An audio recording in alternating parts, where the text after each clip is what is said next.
Hey everyone, and welcome to another episode of Zaw Power, where I go through my Zaw combinations and hopefully give you a bit of an idea of crafting your own for that specific type. Today we're looking at my Zaw that Twitch chat lovingly called the H3dge Trimmer, and that is for the heavy blade Zaw, the Dokram. Now, the first thing to look at here is obviously how it's constructed and what the stats are when it's fully built and gilded. It's made up of three parts: the Dokram Strike, Sikala Grip, and the Iguana Jai 2 as the links. This is to give us really good status chance with enough crit to make Blood Rush crit build work really nicely. Once it's fully built, we have a huge base damage of 95.1. About half of that is slash, most of the rest comes as puncture, and then there's a little bit of impact as well. This makes it really good for slash procs, which ignore armor, plus slash is great against fleshy enemy and non-armored stuff, which when you have 4 corrosive projections or augments that strip armor, can be those armored enemies too. Once it's gilded though, got a 14% crit chance, which doesn't sound like a lot, but is more than enough for Blood Rush to stack quickly and to make a crit build work really nicely, especially with a 200% critical damage multiplier. This stacks super quickly, especially with the help of range mods. The range of this Zaw really builds quickly enough you don't actually necessarily need a combo duration mod, which is really nice. Add into that the huge 25% base status. You can make a crit and status hybrid build work super well with condition overload to push the damage even further and increase that damage output so much it's unreal. Now, I mentioned the range being a fantastic factor about this Zaw. It allows it to build that combo super quickly. Well, to give it some context, the other heavy blades like the Galantine Prime hit out to about 5 meters ish, whereas this Zaw is hitting around to 8 or 8.5 meters. After using the Zaw heavy blade, going back to any other heavy blade for me feels rather painful, and really allows you to spread the damage of this weapon around, especially against enemies that have a tendency to swarm, like the Infested for example. Now, I could have gone with more damage with a grip like the Stung or the Plague Bokwin, both of which would have given me a bit more base damage, but sacrificing some of that attack speed. I, however, went with the Sikala because it doesn't technically need any more speed mods if you don't want to use them. However, if you do want to stick something like Berserker on there, the higher the attack speed, the more that 90% extra speed has to work with, and it really makes that attack speed really rather crazy. So you can sacrifice, well, I mean, you can either sacrifice the additional speed of Berserker for more damage, or go full speed and just put out crazy amounts of damage in a really short amount of time.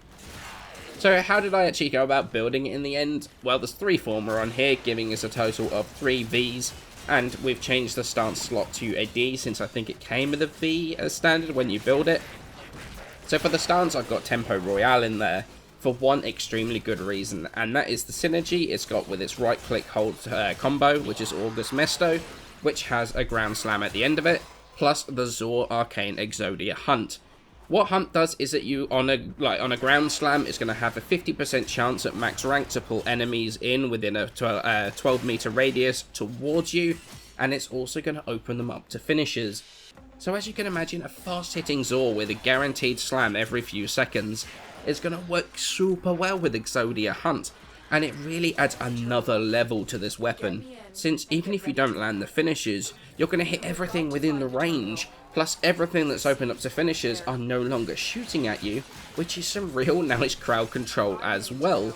Plus it gets rid of a lot of the annoying ragdoll that comes from doing that slam attack, so it actually allows you to use the slam attack but not have like the craziness of throwing enemies absolutely everywhere.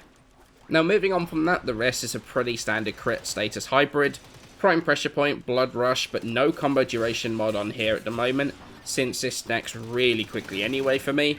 Organ Shatter for crit damage, Berserker for attack speed when we crit, Prime Reach for range to help hit as many enemies as once, which really allows you to stack very quickly, Condition Overload for more damage when we hit status procs, and then 2 dual stat elemental mods of your choice. I've got Corrosive on here for the armoured enemies, but against Infested and Corpus, and also Corrosive projectioned enemies, I often go Gas, which works insanely well on here. But it is up to you what elements you decide to go with. So what do I think of this Zaw? Is it worth building? Nah, it's terrible, that's why I made a video about it. Okay, only kidding. This thing is a top tier heavy blade, and it's something that has made it so...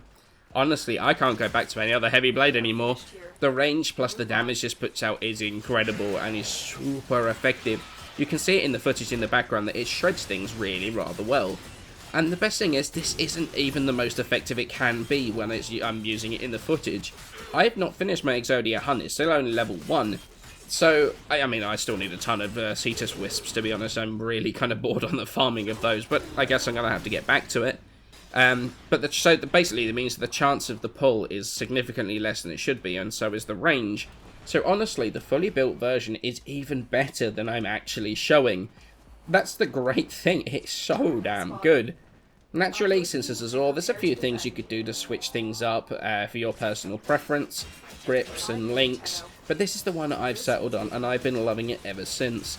I've had a lot of fun playing around with the Zaws, and while this isn't my pointed stick, it still is truly awesome.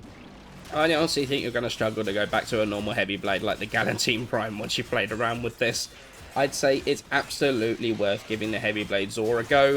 I think you're going to be amazed with just how effective this thing is.